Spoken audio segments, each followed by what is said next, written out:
விருச்சிக லக்கணத்துக்கு 10ஆம் அதிபதி சூரியன் லக்கணத்தில் நிற்கிறது நல்லது, 2ல நிற்கிறது நல்லது, 3ல நிற்கிறது அவ்வளவு சிறப்பு கிடையாது, 4ல நிற்கிறது ரொம்ப ரொம்ப சிறப்பு, அரசு வேலை உறுதியாக கிடைக்கும், 5ல நிற்கிறது அருமை, இதுவும் எந்த விதத்திலையும் தப்பே கிடையாது, நல்லா இருக்கும். 6ல நிற்கிறது தொழிலை பண்ணி கடனை பண்ணி வச்சிருவாங்க, இங்க நிற்கவே கூடாது, தொழில்னால பெருங்கடன், கோடிக்கணக்கில் கடன், பெரிய அளவுகள், சொத்தை விட அதிக கடன், இப்படியெல்லாம் கொண்டுட்டு போய் விட்டுரு. 7ல நிக்கலாம் தப்பே கிடையாது. 8ல நிற்கிறது அவ்வளவு சிறப்பு கிடையாது, தொழில் பண்ணாங்கன்னா தொழிலில் சைன் பண்ணவே முடியாது. இன்னைக்கு காலையில் பண்ண லைவுக்கும் கூட இதே மாதிரி விருச்சிகலக்குன்னு 8ல சூரியனோட ஏதோ ஒரு பாவ கிரகங்கள் சேர்ந்து நின்றுது, சனின்னு நினைக்கிறேன். ஆமா, சனி இப்படிதான் நின்றுது. அவர் தொழில் எடுத்த கேள்வியை வந்து அவர் தொழிலில் ஜெயிக்கவே முடியல, என்ன பண்றதுன்னு தான் கேட்டாரு. 8ஆம் அதிபதி 10ல, 10ஆம் அதிபதி 8ல, தொழிலை கொடுக்காது, கூட தனக்கு ஆகாத சனி கூட சேர்ந்து நிக்குது. ஜாதக வலுவான ஜாதகம் வருது, அதனால ஏதோ ஒரு பூர்வீக சொத்துக இதுகள்ல வந்து வருமானம் வந்துகிட்டு இருக்குது. ஆனா தொழில் பண்ணி இவரால சம்பாதிக்க முடியாது, ஏன்னா தொழில் ஸ்தானாதிபதி அவுட்டு. சரி, இதுவே வந்து 9ல சூரியன் நிற்கிறது காரகோ பாவனாஸ்தி தான், அப்பாவை கெடுக்கு, திசை நடக்கும்போது சிக்கல்களை பண்ணு. 10ல நிற்கல, ரொம்ப ரொம்ப நல்லது. இங்கேயும் அரசு வேலை, அரசு கான்ட்ராக்ட் இதெல்லாம் கிடைக்கும், ரோடு போடுற கான்ட்ராக்ட்ல இருந்து பெரிய பெரிய அரசு கான்ட்ராக்ட் எல்லாம் கிடைக்கக்கூடிய அமைப்புகள் இங்க 10ல சூரியன் நின்னா உறுதியாக செய்யுங்க. இது அருமையான யோக அமைப்பு. இந்த சூரியன் திசை இவங்களுக்கு அரசாங்கத்துல பெரிய அமைப்புகள்ல கொண்டுட்டு போகும். 11ல நிக்கலாம், தப்பே கிடையாது. 12ல நீசமாகுது, எங்கேயும் தொழில் பண்ணாங்கன்னா அவுட் ஆயிரும், தொழிலுக்காக நிறைய செலவுகள் பண்ணிடுவாங்க. இதுல கொஞ்சம் நீச பங்கமானாலும் நல்லது, இல்ல நீசமான கிரகத்தை எதுவுமே தொடர்பு கொள்ளினாலும் கூட ஓரளவுக்கு நல்ல விதமாகவே கொண்டுட்டு போகுங்க, இதுவும் தப்பு கிடையாது. சரி, விருச்சிக லக்கணம் பார்த்தாச்சு. இனி வந்து தனுசு லக்கணம். தனுசு லக்கணம் ரொம்ப ரொம்ப முக்கியங்க. ஏன்னா தனுசு லக்கணத்துக்கு பாக்கியாதிபதியாக சூரியன் வருது. இந்த சூரியன் எங்க நின்னாலும் அடிச்சு தூக்குங்க ஒரு 6 வருஷம். இது வந்து கிட்டத்தட்ட ஒரு 10 ஜாதகம் பார்த்துருப்பேன். சூரியன் திசையில நான் அப்படி இருந்த இப்படி இருந்த பேர் சொன்னா தெரியும். ஒரே ஒரு திசை தான் சூரியன் திசை, 6 வருஷம் அள்ளி தூக்கி கொண்டுட்டு போய் மேல விட்டுரு.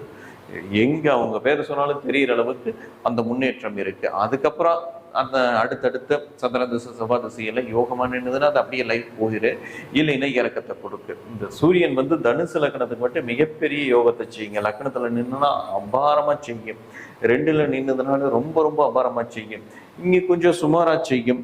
4ல நிற்கிறது அருமையான யோகம், இங்க நிக்கிறதும் யோகம், இங்க நிக்கிறதும் யோகம், இங்க நிக்கிறதும் யோகம். இது மட்டும் கொஞ்சோண்டு மைனஸ் ஆகு. சனி கூட சேர்ந்துருச்சு, சுத்தமா அவுட்டு. சூரியன் சனி சேர்ந்ததுன்னா சுத்தமா அவுட்டு. இங்க 7ல நிக்குது, கல்யாணத்தை பண்ணதுக்கு அப்புறம் இந்த திசை வந்ததுன்னா ஆகா ஓகோன்னு பெரிய லெவல்ல கொண்டுட்டு போகும்.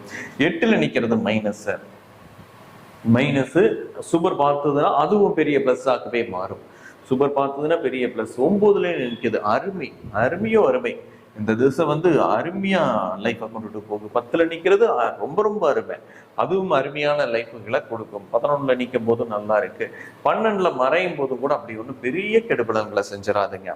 ஆக வந்து இதுல வந்து நான் முக்கியமா நீங்க தெரிஞ்சுக்க வேண்டியது என்னன்னா, தனுசு லக்கணத்துல ஒருத்தர் பிறந்துட்டாரு, சூரியன் திசை வந்ததுனாலே கொடுத்து வச்சவன் தான்.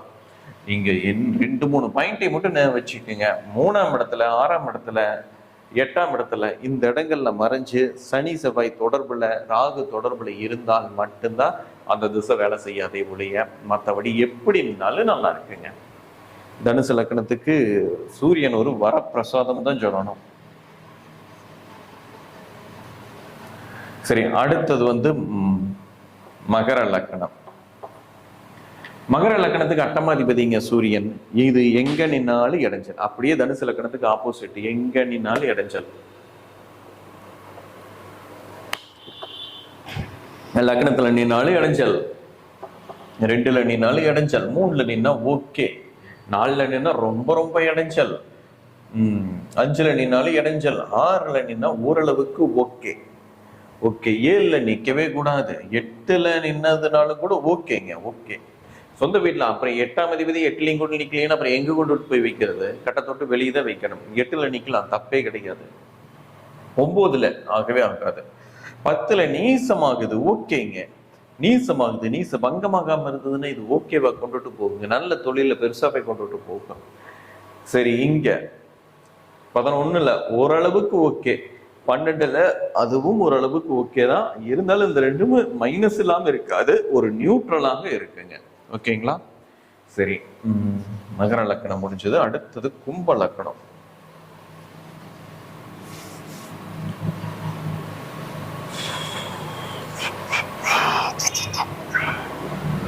கும்ப லக்கணம். கும்ப லக்கணத்துக்கு வந்து சூரியன் லக்கணத்துல நிக்குது.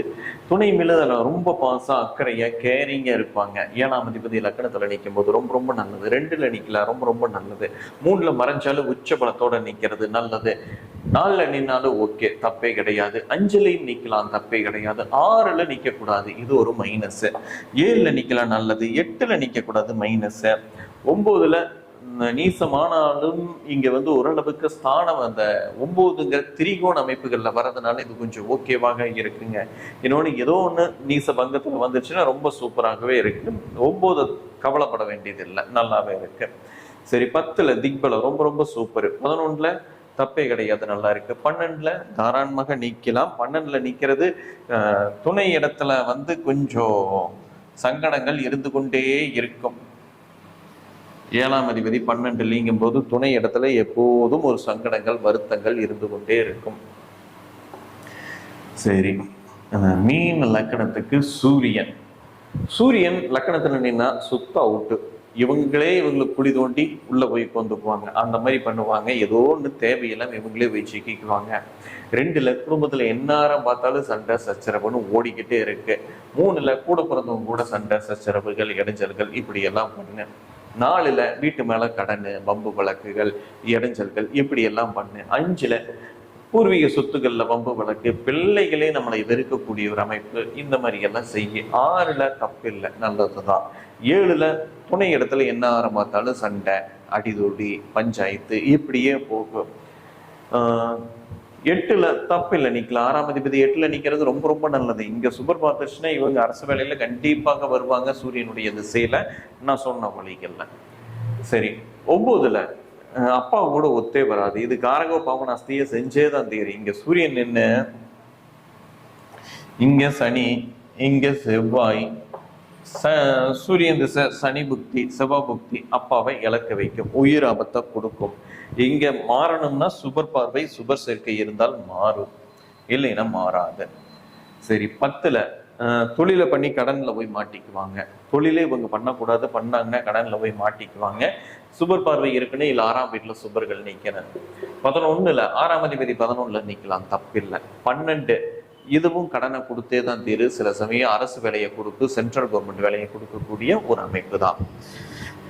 சரிங்க, ஓகே. இப்போ வந்து நாம சூரியன் வந்து 12 லக்கணங்களுக்கும் எங்கெங்க நின்னா என்னென்ன செய்யுங்கிறத நான் ரொம்ப ஷார்ட்டா சிம்பிளா சொல்லிட்டு வந்துட்டேன். அடுத்தது வந்து சந்திரன்.